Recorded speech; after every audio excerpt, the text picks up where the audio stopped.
News town report. ശബരിമലയിലെ സ്വർണ്ണപ്പാളി ഉപയോഗിച്ച് പണം പിരിച്ചിട്ടില്ലെന്ന് ഉണ്ണികൃഷ്ണൻ പോറ്റിയുടെ മൊഴി.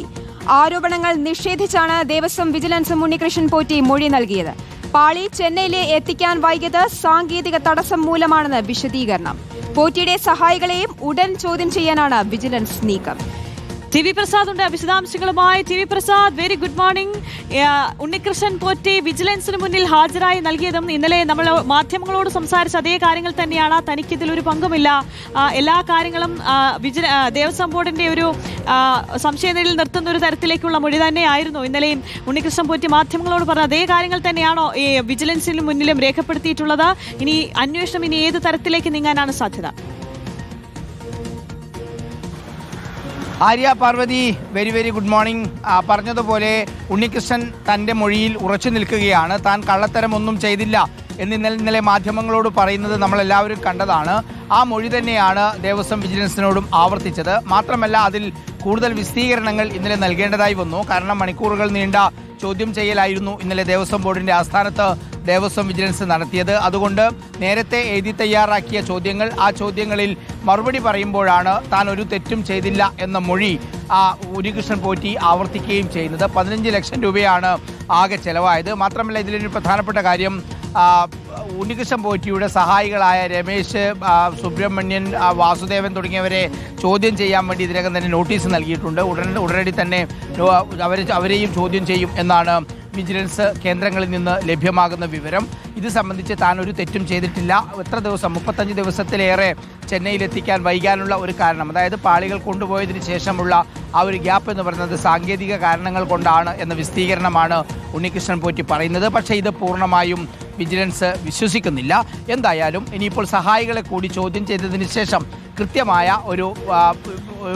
ഒരു റിപ്പോർട്ട് വിജിലൻസ് തയ്യാറാക്കും എന്നാണ് മനസ്സിലാക്കുന്നത്. അധികം വൈകാതെ തന്നെ വിജിലൻസ് റിപ്പോർട്ട് തയ്യാറാക്കാനാണ് സാധ്യത. അതിനിടെ ദേവസ്വം വിജിലൻസിനൊപ്പം പോലീസും സ്വർണ്ണപ്പാളി വിവാദത്തിൽ ഇടപെടാനുള്ള നടപടികളിലേക്ക് കടക്കുകയാണ്. കാരണം 3 പരാതികൾ ഇതിനകം തന്നെ DGPക്ക് കിട്ടിയിട്ടുണ്ട്.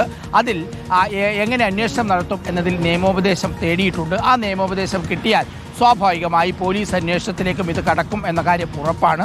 നമുക്കറിയാവുന്നതുപോലെ ദേവസ്വം വിജിലൻസിനേക്കാളും കൃത്യമായ ഒരു അന്വേഷണം പോലീസിൻ്റെ ഭാഗത്തുനിന്നുണ്ടാകും. അതേസമയം തന്നെ ഈ സംഭവം ക്രൈംബ്രാഞ്ചിന് വിടാനുള്ള നീക്കവും പോലീസ് ഹെഡ്ക്വാർട്ടേഴ്സിൽ തകൃതിയായി പുരോഗമിക്കുന്നു എന്ന വിവരങ്ങളും പുറത്തേക്ക് വരുന്നുണ്ട്. എന്തായാലും സ്വർണം മാറി ചെമ്പായത് എങ്ങനെ എന്ന ചോദ്യത്തിനുള്ള മറുപടി ഇതുവരെയും വ്യക്തമായി പുറത്തേക്ക് വന്നിട്ടില്ല. നേരത്തെയാണെങ്കിൽ ഇന്നലെ ദേവസ്വം ബോർഡ് പ്രസിഡന്റ് പറഞ്ഞത് 2019 കാര്യം എന്നോട് ചോദിക്കേണ്ട, അതെനിക്കറിയില്ല എന്ന് ദേവസ്വം ബോർഡ് പ്രസിഡന്റ് പറയുകയും ചെയ്യുന്നു. ഒരു കാര്യം ഉറപ്പാണ്, വലിയ ദുരൂഹത ഏറുകയാണ് ഓരോ ദിവസം കഴിയും തോറും.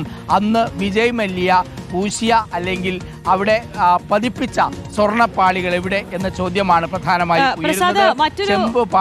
മറ്റൊരു കാര്യം, ഈ സാങ്കേതിക പ്രശ്നം എന്ന ഉണ്ണികൃഷ്ണൻ പോറ്റി പറയുമ്പോൾ അത് എത്രത്തോളം വിശ്വാസത്തിൽ എടുക്കാൻ കഴിയും? കാരണം ചെന്നൈയിലേക്ക് എത്തിക്കാനുള്ള ദിവസങ്ങൾ എന്ന് പറയുന്നത് പലയിടത്തും ഈ സ്വർണ്ണപ്പാളി എത്തിച്ച് പൂജകളടക്കം സ്വാമി ചെയ്തിട്ടുണ്ടല്ലോ.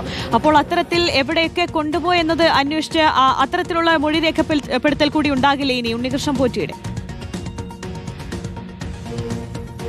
ഉറപ്പായും ഉണ്ണികൃഷ്ണൻ പോറ്റിയെ ഇനിയും മൊഴിയെടുക്കാൻ വിളിപ്പിക്കാനുള്ള സാധ്യതയുണ്ട്. കാരണം ഇതിലേറ്റവും പ്രധാനം ശബരിമലയിലെ ദ്വാരപാലക ശില്പങ്ങൾ പ്രദർശന വസ്തുവാക്കി അതിൻ്റെ ഭാഗമായി ഉണ്ണികൃഷ്ണൻ പോറ്റി പണം സമ്പാദിച്ചു എന്ന് തന്നെയാണ് ദേവസ്വം വിജിലൻസ് ഉൾപ്പെടെ വിശ്വസിക്കുന്നത്. അതിൽ കൃത്യമായ ഒരു മൊഴി പോറ്റിയിൽ നിന്ന് ഉണ്ടാകേണ്ടതുമുണ്ട്. കാരണം ജയറാമിൻ്റെ വീട്ടിലെത്തിക്കുന്നു, നമ്മൾ കണ്ടതുപോലെ ആന്ധ്രാപ്രദേശിലെ ക്ഷേത്രത്തിലെത്തിക്കുന്നു, മറ്റിടങ്ങളിലേക്കും അത് കൊണ്ടുപോയി അതിൻ്റെ തെളിവുകൾ പുറത്തു വന്നില്ല എന്നേ ഉള്ളൂ. ഉറപ്പായും ഇത് വെച്ച് കച്ചവടം നടത്തിയിട്ടുണ്ട് എന്ന് തന്നെയാണ് വിശ്വസിക്കുന്നത്. അങ്ങനെയെങ്കിൽ അതിനുള്ള അനുവാദം ആരാണ് കൊടുത്തത്?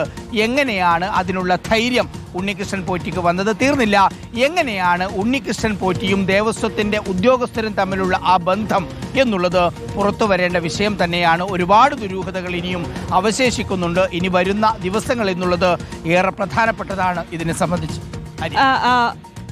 ഓക്കെ, വ്യക്തമാണ്. ടി വി പ്രസാദാണ് വിശദാംശങ്ങൾ നൽകിയത്.